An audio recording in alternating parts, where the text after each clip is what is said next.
There'll be more to learn about every unit in Fortuna. Some of you might learn about it at 7 p.m. tonight, maybe. Easy now.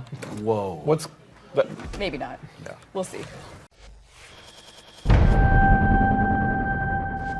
Hey, what's up, you guys? This is Rob from Gay Guy Plays, and today on, I guess, the Daily Grind. Listen, this is gonna be a bit of a weird one, mainly because ever since Fortuna launched and we did the Vox Solaris quest, we got a whole bunch of backstory as to how Fortuna and Solaris works, and there are just so many, like, Black Mirror-esque moments in there that I couldn't help but dedicate a video to the underlying themes of Fortuna, as well as what happened last night at 7 p.m. Now, for those of you guys who don't know, there was a little bit more of the story that was revealed on what should be like Friday nights. Listen, I don't know when you're watching this video, but some stuff happened, and we'll discuss that later on. Now, this is going to be a mild spoiler warning. If you did not do the Vox Solaris quest, then this whole video should pretty much be offline to you, unless you want to know some of the backstory. Now, later on in the video, I'm going to go ahead and give you this big spoiler warning, spoiler warning, spoiler warning. Like, don't watch beyond this point, because this is where the lore kind of, I guess you would say, opens up a little bit more. Also, be sure to avoid the comment section, because I'm sure that there are going to be people chatting about it if you are trying to dodge the lore stuff. However, if you don't care and you want to know about this, then just go ahead, stick on it. So, one of the things that I wanted to go over was kind of the backstory of Fortuna. Now, this one is really, really interesting because it reflects so much of what is going on, not necessarily in my life specifically, but in the lives of so many people that are of my age. So basically the way it works in Fortuna is the Solaris have this debt to Nefanyo, or at least a perceived debt to Nefanyo. But in order to clear their debts, they need to work. But they need augmentations to go and do that work. So they buy the augmentation, they spend the money, they go further into debt, they start working to pay off their debt. Of course, they need to maintain those augments or upgrade those augments, so they pay more money, and they continuously go into this loop of spending money to pay off money. And they just get further and further and further into debt. And if they can't pay back their debt, or if they go too far into debt, their augmentations get repossessed. So all of the things that they need to work with in order to clear their debt will be taken away from them.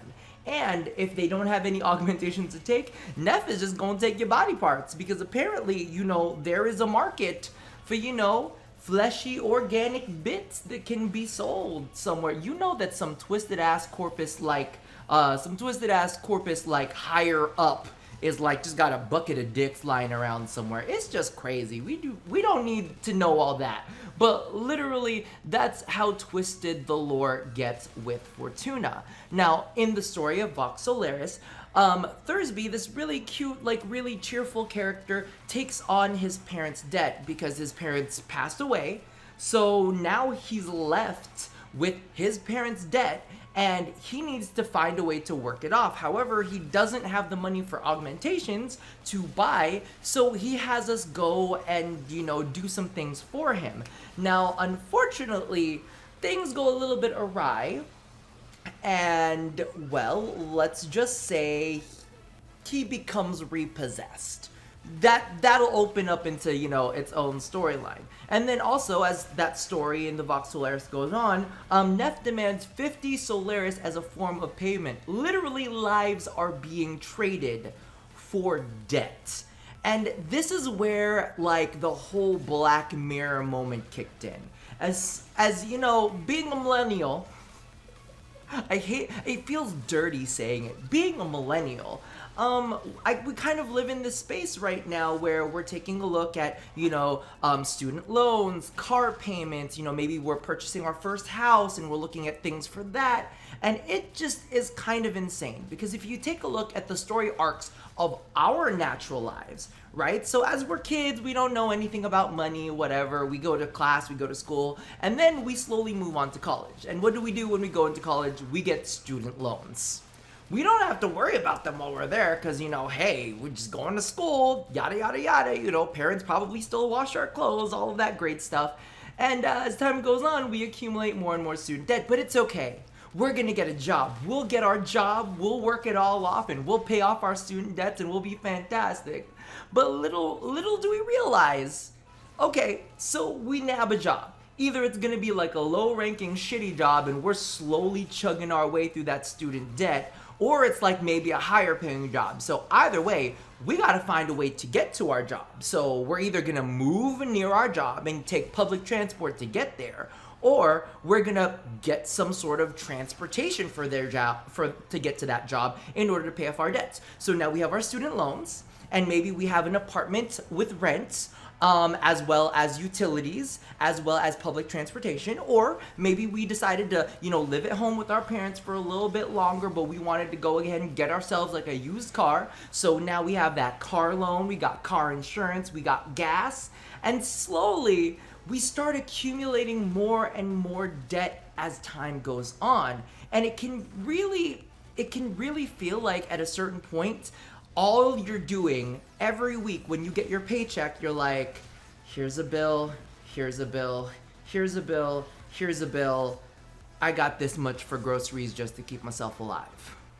And that's exactly how it kind of felt like to me when people were talking about Fortuna. It's kind of like we're working so hard, but we're not getting anything back for it. We're putting forth this effort, and if anything goes awry, let's say we lose our job, or how about this? Something goes bad with the car, right? So now you have no way to get to work to pay off the maintenance on that car. Now maybe you get a credit card so you can pay for like whatever it is that you need to do to fix that car. Now you got credit card debt, you got the car loan, you got the car insurance, you got to get to work. Like, it's just this mountain of like debt. And to be honest with you, it's really weird because it does legit feel like Black Mirror. And the issue with it is DE has literally turned such a very, very simple, such a simple concept of debt and really turned it on its head, where people are literally giving parts of themselves in order to clear up their debt, or in order, it's kind of like you work yourself to the bone. That's like a saying, you work your fingers to the bone so that you can pay off this debt, right? There's some people working 2 jobs, maybe even 3 jobs, trying to juggle all of that just to make sure that they can keep their head above water. Because when people are taking on multiple jobs, it's not always about, oh, I'm gonna get rich, I'm gonna have extra money. Sometimes it's just about keeping the lights on, and that is perfectly displayed in Fortuna. These people aren't living in like the lap of luxury. All they're doing is just trying to keep their heads above water while they're giving all of their money to Nefanyo. And here's Nefanyo coming on in, the big con man he is, and he's literally convincing people like, listen, you gotta pay up or we're gonna hustle you out. And that's kind of like how it feels when you look at things like, especially me for a YouTuber, I look at the IRS and I'm like, damn, where my money going? Not to this administration. But legitimately, for me, it's kind of like this thought of we struggle and we work, and do we ever really find like joy? And then this is where things get really, really twisted. Now, we're gonna pause right here. This is going to be where the big spoiler alert happens, and I'm gonna be honest with you. Whoa, it's twisted. So you have a few more seconds before things pop up on the screen that pop up on the screen. The thing that happened at 7 p.m. yesterday is about to go down. Now, for those of you guys who have stuck around or already know what's going on because you're already there. So as we know, when it comes to Fortuna, there are all robot bodies. We've seen, organic bits here and there, but one of the things that we don't see from many of the adults is their heads.